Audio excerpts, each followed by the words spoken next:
Okay, quick question before I even tell you what this episode is about. Ooh, I love it when you do this. If I ask you right now, what will you be doing at 8 p.m. tomorrow? Can you answer in one confident sentence? No thinking, no pause. Go.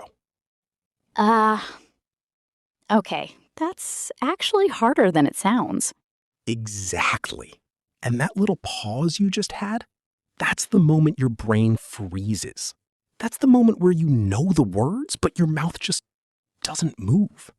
That happens to so many learners, even smart ones, even people who've studied English for years. Today, we are fixing that pause. For good.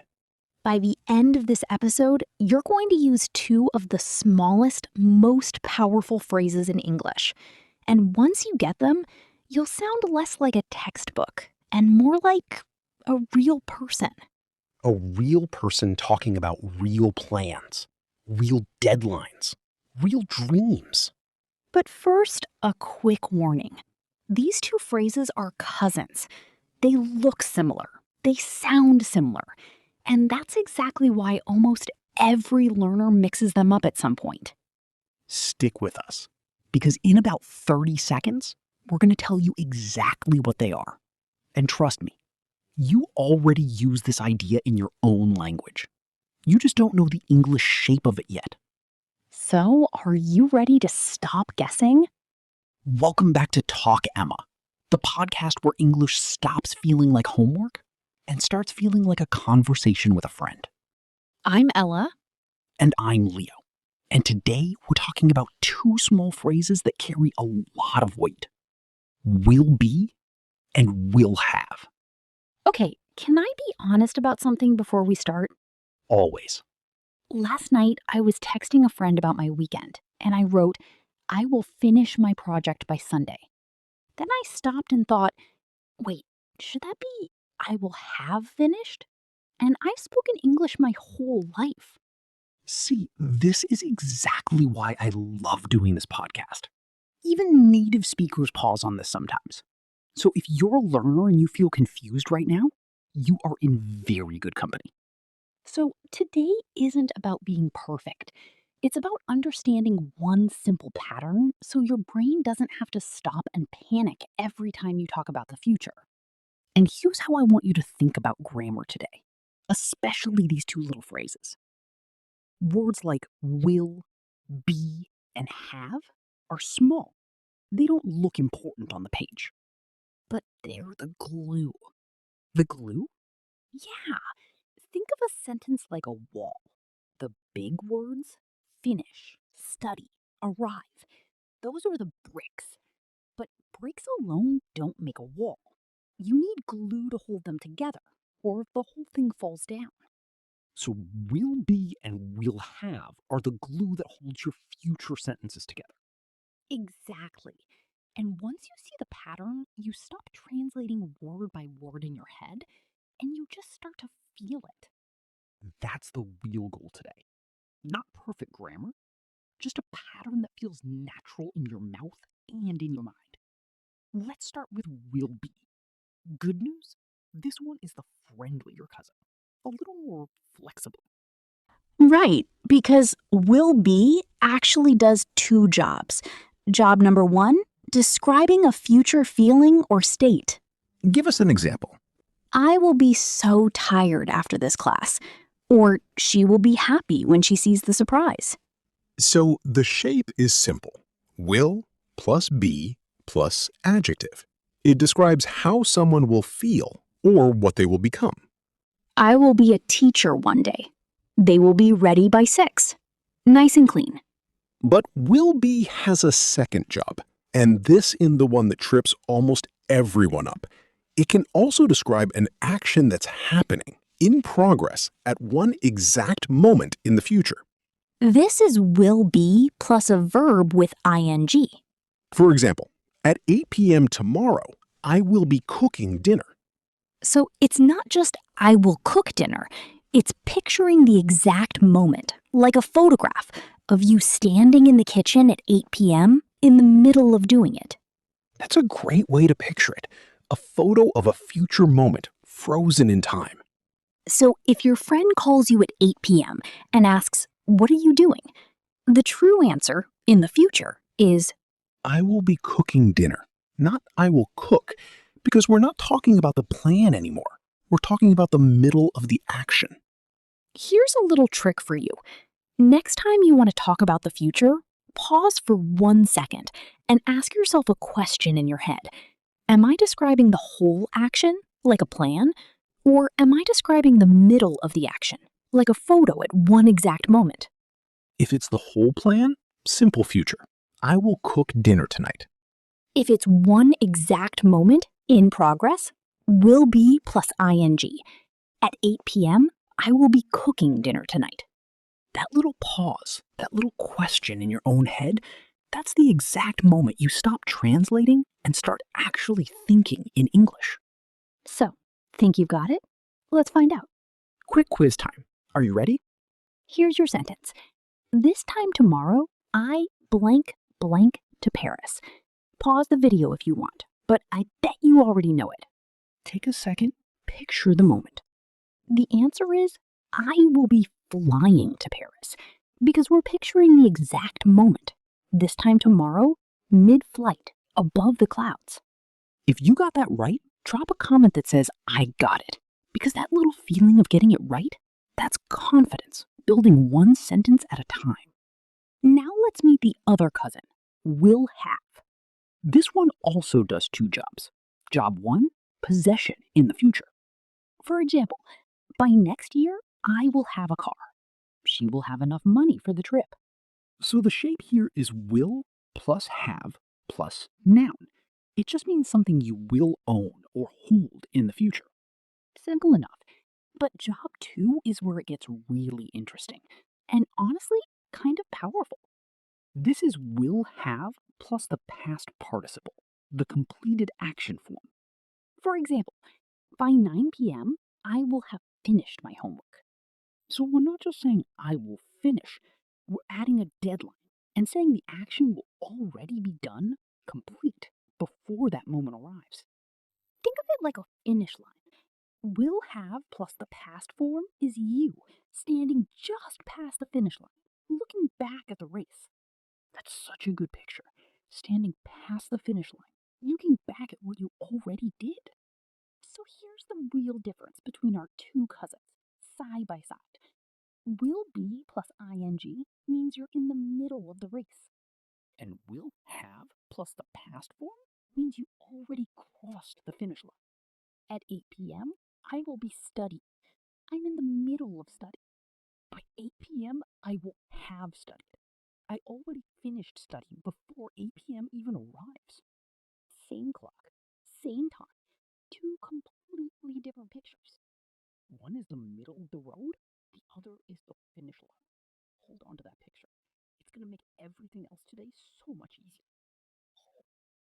One is the middle of the road. The other is the finish line. Hold on to that picture. It's going to make everything else today so much easier. Let's put this into real life now, because grammar rules are boring, but real conversations, those stick. Let's start with daily life and shopping. Picture this. You're at a coffee shop, and your friend asks when you'll be ready to order. You could say, "Give me 1 second. By the time you finish your call, I will have decided what I want." See how natural that sounds? You're not thinking about grammar at all. You're just talking. Or imagine you're waiting for a delivery. Someone texts you, "Will you be home later?" You reply, Yes, I will be working from home all afternoon, so I'll be there when it arrives. "Now let's go to work," because this is where will be and will have make you sound calm, organized, and honestly, really professional. Imagine your manager asks about a report. Instead of sounding stressed and saying something short and choppy like, I do it soon, which can sound a little robotic, you say, By Friday, I will have completed the report and I will be ready to present it in the meeting. That one sentence tells your manager two things. It's done and you're prepared. That's confidence packed into a single sentence. Soft, kind, thoughtful. Not stressed, not aggressive. Just clear. And now, my favorite part, emotions and dreams. Because English isn't only about deadlines, it's about hopes too. Imagine telling a friend about your future goals. You could say, in 5 years, I will have built my own business, and I will be living the life I always dreamed of. Feel that? That's not textbook English. That's a person talking about their heart. Or maybe something a little more nervous. I know the exam is hard, but I will have studied everything twice by the time it comes. So I will be ready, even if I'm scared. See, even fear fits inside these patterns. That's what makes English feel alive instead of just memorized. Now let's talk about the mistakes almost every learner makes with these two, because trust me, we've heard them all. Mistake number 1, mixing up the deadline word. People say, I will have finished my homework, forgetting the past form. Wrong. I will have finished. Right? I will have finished. That little ed is small, but it's doing big work.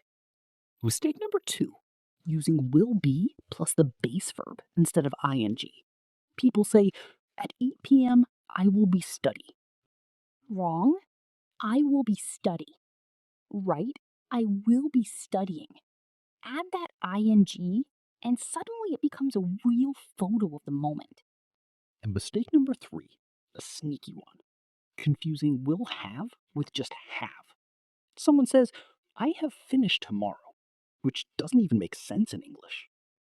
Wrong. I have finished tomorrow. Right? I will have finished by tomorrow. Because have finished without will talks about the past, not the future. Here's the sweet part, though. These mistakes, they're not embarrassing. They're actually teachers. A mistake you correct yourself often stays with you longer than a sentence you got right by pure luck. So don't hide from mistakes today. Let them teach you. One more quiz, because repetition is how a pattern becomes automatic. Here's a mini scene. Say it out loud with me. This time next year, I live in a new city, and I finish my studies. Take your time. Really picture it in your mind. First blank, action in progress. I will be living in a new city. Second blank, completed before that point. I will have finished my studies. 2 cousins, 1 sentence, working together perfectly.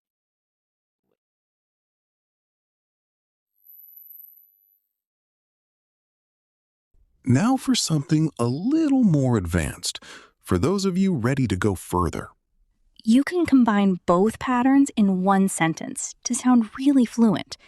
Like, by the time I turn 30, I will have traveled to 10 countries, and I will be living my dream life. See how the first half is the finish line and the second half is the middle of the road?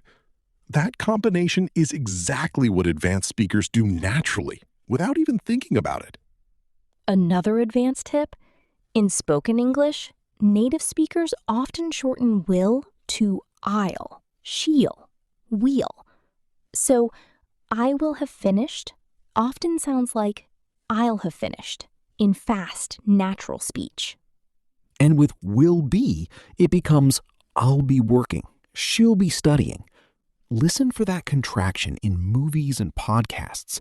Once you hear it, you honestly can't unhear it. One more secret: questions. Will you be joining us? Will you have finished by then? Same exact pattern, just flipped around for a question. Before we recap, let's pause for 1 second, because I want you to notice something. A few minutes ago, when we said we'll be flying to Paris for the very first time, did that feel a little confusing? Maybe a little. But right now, hearing that same sentence again, does it feel a bit more familiar? That's the whole point. You didn't understand it fully before, but you understand it a little more now. That's growth. That's real, even if it's small. Time isn't your enemy in language learning. It's your partner. Every minute you spend listening, even while confused, is still moving you forward. Okay, let's bring it all together one more time, nice and simple. Will be plus an adjective or a noun describes a future feeling or state. I will be happy. Will be plus ing describes an action in progress at one specific future moment. I will be sleeping at midnight. Will have plus a noun describes future possession. I will have a new phone. Will have plus the past participle describes something completed before a future deadline. I will have finished by Friday. Middle of the road or past the finish line. That's the whole secret in one picture. And listen, learning this pattern, feeling a little lost, then a little less lost, that's not slow progress. That's still progress. Some days will feel like walking in the rain. Slow, uncomfortable, maybe a little cold, but you're still walking. You're still moving forward. Even if your voice shakes when you say these sentences out loud, your voice still matters. So here's your mini challenge before you go. Say one sentence out loud right now using will be or will have about your own life. Oh, write it in the comments below. Something like, by next year, I will have learned so much English. Or, tomorrow, I will be practicing again. We read every single comment. And honestly, we smile every time we see your progress. That's it for today's episode of Talk Ella. If this helped you even a little, subscribe so you never miss an episode. And remember, slow days still move you forward. See you in the next episode. Bye for now.